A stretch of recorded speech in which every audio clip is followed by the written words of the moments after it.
This is a sultry green look I did using almost exclusively drugstore products. I was actually inspired by this quad by Revlon. This one's in neutral khakis, and I think it's just a gorgeous, gorgeous quad. You've got a really nice light cream highlighter shade, you've got an old gold shade, you've got a green, khaki green shade, and a dark matte brown shade, which is on the warm side. And I think this is just such a beautiful quad and so universal, and it can be used by absolutely anybody, no matter your skin tone or your eye color. And I wanted to do a tutorial with this, and then I thought, why not just make this whole tutorial about drugstore products? Because drugstore products oftentimes are kind of hit or miss. Some of them are really good, some of them are really crappy. So I thought if I make a tutorial using exclusively drugstore products, I can make some recommendations for products that I use, I like, and I think are just really, really good. So everything in this tutorial, from the foundation to the setting powder to the mascara to the lips and cheeks, is drugstore. The only non-drugstore product that I used is Polidor Transform It, because I'm addicted to this stuff. This is an eyeliner mixing medium which transforms any powder eyeshadow into liquid liner, which is waterproof, budge-proof and smudge-proof. But you can use contact lens solution, Visine drops or water as an alternative to that. To save up on time, I've already primed my eye with Lumen Eye Beauty Base. This is an eyeshadow base, which is very comparable to Urban Decay Primer Potion. It prevents shadows from creasing and fading, and it costs half of what Urban Decay Primer Potion costs, so I highly recommend it. The next thing I'm going to use is a Maybelline color definer. This is what it looks like, and this particular one is in the color Satin Draggy. This is kind of like a blatant rip-off of MAC Shade Sticks. It's a cream eyeshadow in this kind of crayon form. It comes with a sharpener. It comes in a variety of colors, all very shimmery, and I think all of them have a little bit of gold shimmer to them. I really like using this as a base because it's got a very, very sticky consistency, and powder eyeshadows stick to it so well. And if you have powder eyeshadows which are on the sheer side, so the pigmentation is a little bit off, this kind of is a way to overcome the problem of having too sheer an application, because the shadows stick really well to this sticky base.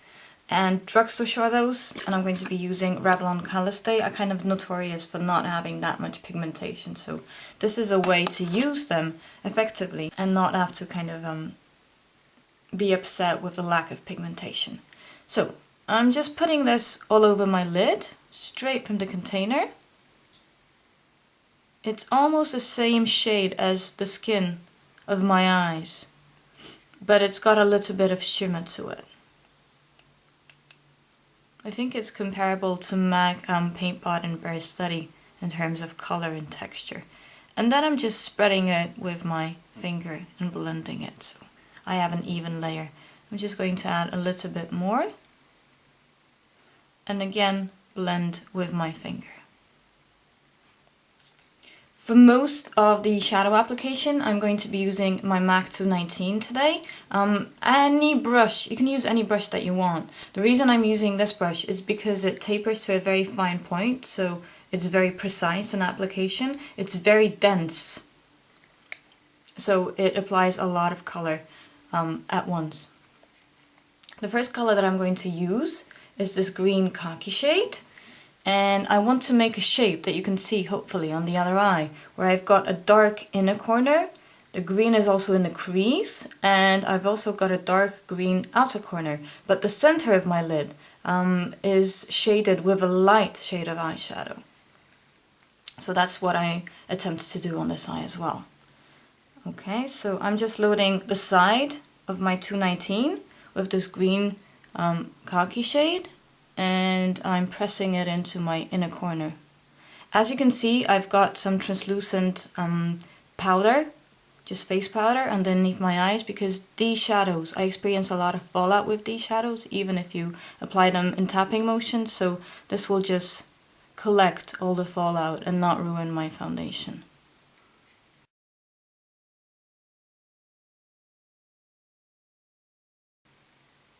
In real life, if I wasn't doing this for a video tutorial, I would do my eyes first and then I would actually apply foundation. But my skin has a lot of redness to it, so it's not really, I don't really look particularly attractive without foundation, so I just feel more comfortable putting foundation on first.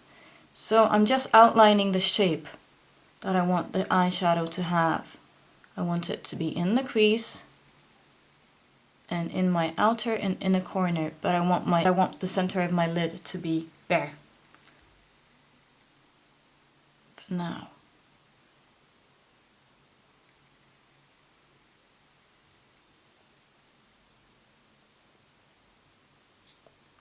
And using this sticky eyeshadow base underneath the powder eyeshadow makes it so much easier to get this shape, because the eyeshadow really has something to grab onto. It also eliminates so much fallout. I want the shape to be kind of quite defined.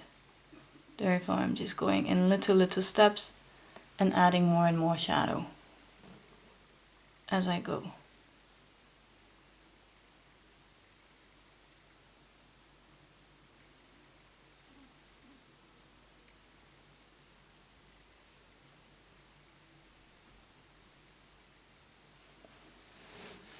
Now I'm just going to clean off my 219 on a dry cotton pad, and I'm going to use it to apply the old gold shade that you see here. So with my 219 brush, which is fairly clean right now, I'm going to take this old gold shadow and put it in the center of the lid.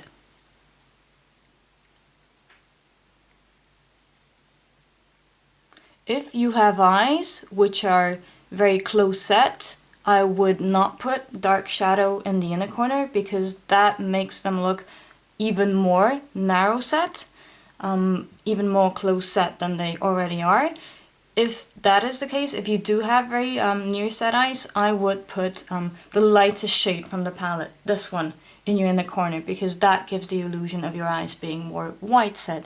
But for the rest of us, it's okay to put a very dark shadow in your inner corner. It will not close up your eyes. So I'm just tapping this old gold shade into the center of my lid.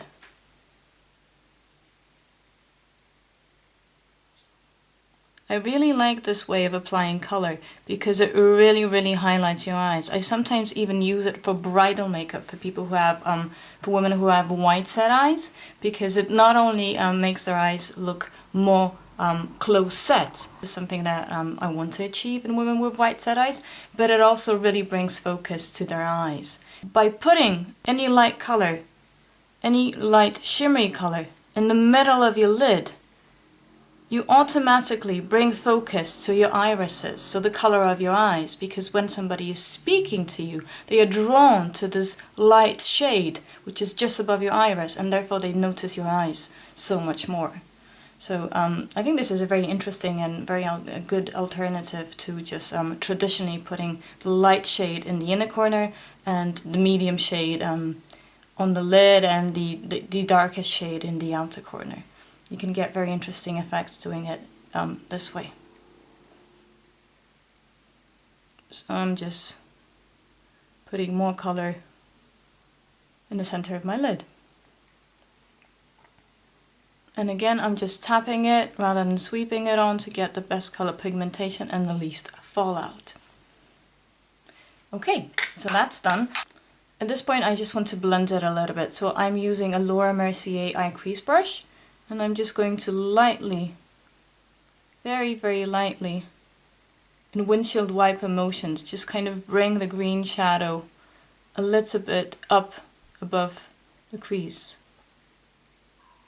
Just so there's no really harsh lines.